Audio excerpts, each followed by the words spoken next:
तो मैं उन सब बड़ों से कह रहा हूँ कि खुदा के लिए इस मुल्क पे रहम खाएं, इस मुल्क पे कुछ तरस करें। अकाउंट्स कमेटी का चेयरमैन राजा परवेज़ अशरफ, कौमी असम्बली का स्पीकर और 40 अरब रुपए की करप्शन वाला शहबाज शरीफ इस मुल्क का वज़ीर आज़म। औज़ु बिल्लाहि मिनश्शैतानिर्रजीम, बिस्मिल्लाहिर्रहमानिर्रहीम। इन्नल्लाह व मलाइकतहु युसल्लूना अलन नबी या अय्युहल्लज़ीना आमनू सल्लु अलैहि व सल्लिमू तस्लीमा। अल्लाहुम्मा सल्लि अला सय्यिदिना मौलाना मुहम्मद व अला आलि सय्यिदिना मौलाना मुहम्मद व अस्हाबि सय्यिदिना मौलाना मुहम्मद व बारिक व सल्लिम व सल्लि अलैहि। गुज़श्ता रोज़ कौमी असम्बली की पब्लिक अकाउंट्स कमेटी में कुछ नैब के ज़िम्मेदारान को तलब किया गया था और उनसे कोई मुख्तलिफ़ सवालात किए गए और शायद उनके असासाजात भी तलब करने की कोई बात नूर आलम साहब कर रहे थे। और मुझे कन्फर्म नहीं है, मुझे उन ख़बरों से शक पड़ा कि जैसे ये नूर आलम साहब पब्लिक अकाउंट्स कमेटी के चेयरमैन बना दिए गए, इससे पहले जो ख़बर होश रुबा और दिल पे बिजली बन के गिरने वाली थी वो राजा रियाज़ के अपोजिशन लीडर बनने की थी। अब ये दूसरी ख़बर सुन ली। इससे पहले एक और ख़बर इससे भी ज़्यादा होश रुबा थी, जिसको नून लीग वालों ने बहुत ज़ोर शोर के साथ राजा रेंटल मशहूर किया हुआ था। सुप्रीम कोर्ट में जिसकी वज़ारत उज़्मा का मसला खड़ा हुआ था, अब वो राजा रेंटल जो है वो कौमी असम्बली का स्पीकर बन गया। कौमी असम्बली पाकिस्तान का बकौल हमारे इन करप्ट सियासतदानों के सबसे मुक़द्दस इदारा है, जहां आसानी के साथ को 10, 20, 50 करोड़ नहीं तो अरब, 1.5 अरब, 2 अरब रुपया ख़र्च करके पहुंचा जा सकता है। और ज़ाहिर है कि जो वहाँ कौमी असम्बली एक मुक़द्दस इदारा है, बालादस्त इदारा है, जो उसमें पहुंच जाए तो फिर उसे भी तो मुक़द्दस मानना पड़ेगा ना, वो भी मुक़द्दस हो गया। तो उसमें जितने जितने ये तक़दीस मआब शख्सियात बैठी हुई थी, जिन्होंने अपने ज़मीर बेचे 20-20, 25-25 करोड़ पे, बल्कि ख़रीदने वालों ने उन्हें देख के उनके ज़मीर की कीमत लगाई। ख़बर यह है कोई 15 करोड़ में बिका, कोई 20 में, कोई 25 में, और पूरे मुल्क में उनके लोटा लोटा होने के नारे लगे।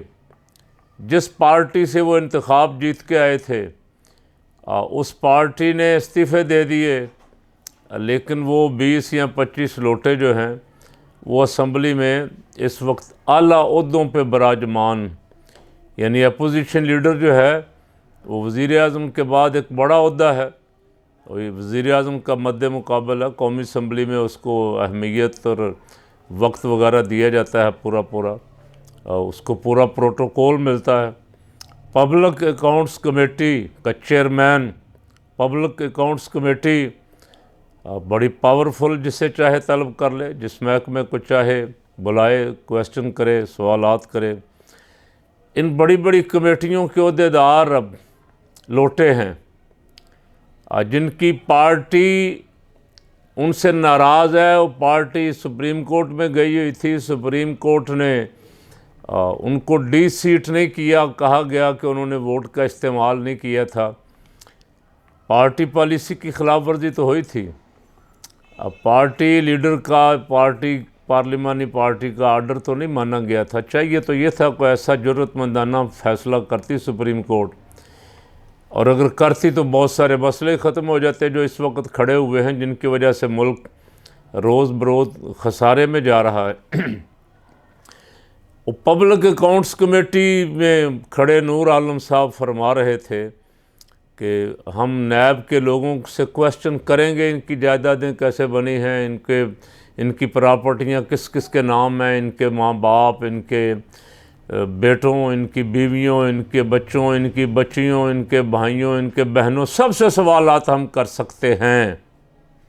करेंगे, करना चाहिए, बिल्कुल करना चाहिए। और वैसे अगर थोड़ी सी और हिम्मत करें तो जो साहबान आपको लाए हैं, जो फरमा रहे थे कि हम तो पाकिस्तानी शहरी नहीं हैं, नवाज शरीफ के बेटे ज़रूर हैं, कमाया पाकिस्तान से है, बनाया पाकिस्तान से है, लेकिन हम पाकिस्तानी सिटीज़न नहीं हैं, हम ब्रिटिश नेशनल हैं।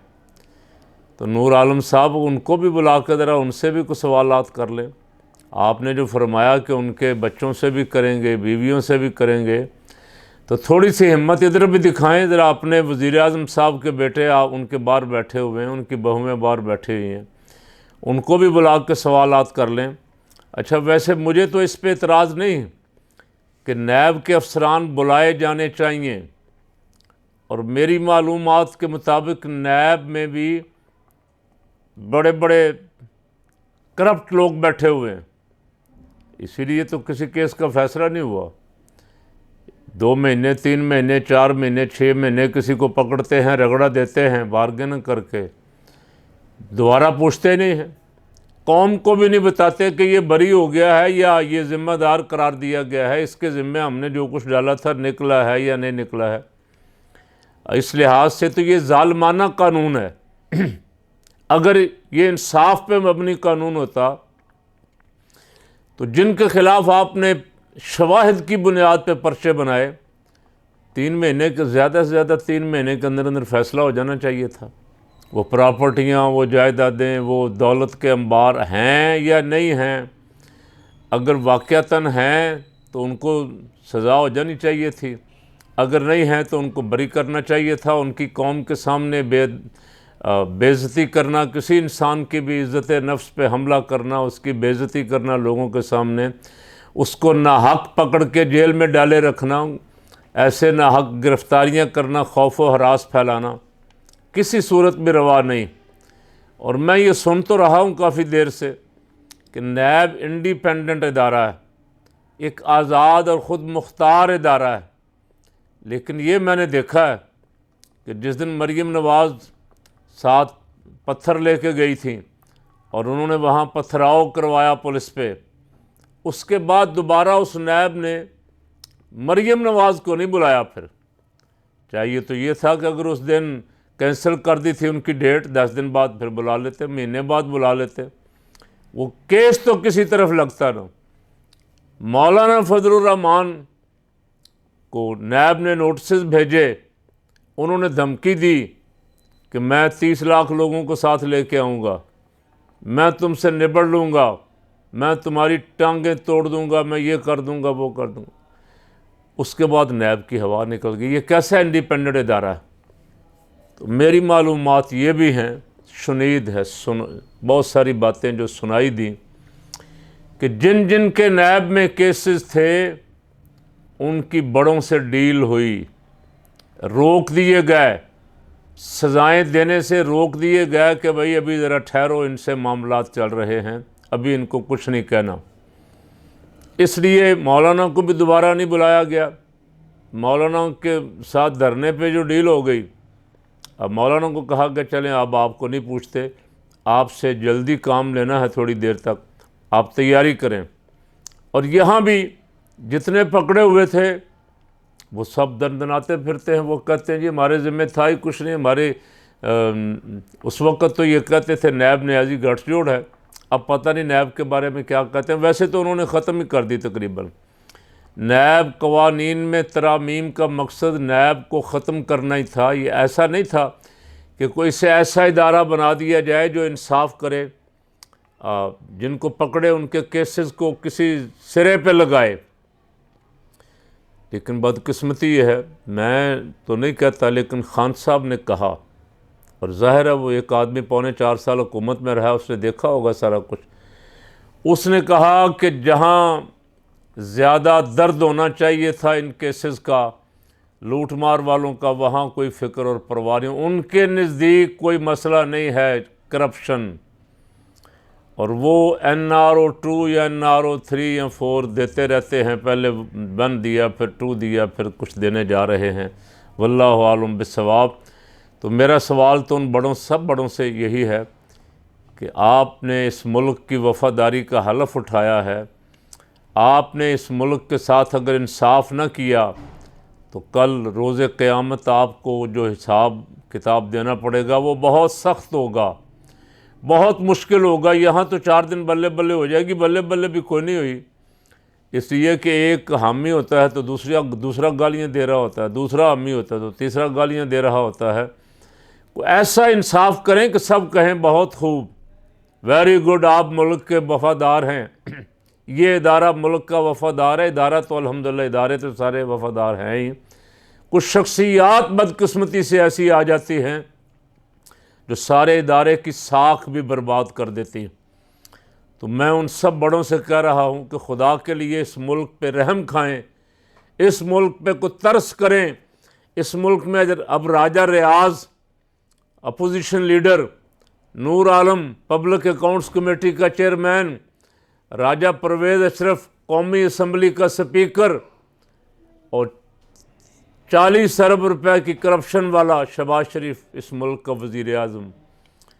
आज किसी गैर मुल्की चैनल का क्लिप सुन रहा था जिसमें वो कह रहे थे, हंस रहे थे, मजाक उड़ा रहे थे कि दुनिया में कोई ऐसा मुल्क नहीं है जिसकी कैबिनेट के 60% अफराद जो हैं वो मुकदमात में मतलूब हों अदालतों को, जो क्रिमिनल हों, जिनके ख़िलाफ़ केसेस हों। 60% लोग काबीना के वज़रा जो हैं उनके ख़िलाफ़ केसेस हैं।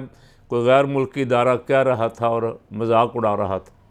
फ़ैसला करने वालों से कह रहा हूँ, बड़े इदारों से, सुप्रीम कोर्ट से, कि खुदा के लिए जल्द से जल्द को नोटिस लें और ऐसे लोगों से इस कौम की जान छुड़ाएं। क्या इतने बड़े बड़े केसों वाले वज़ीर आज़म, वफाकी मिनिस्टर, अपोजिशन लीडर और पब्लिक अकाउंट्स कमेटी के चेयरमैन बन सकते हैं?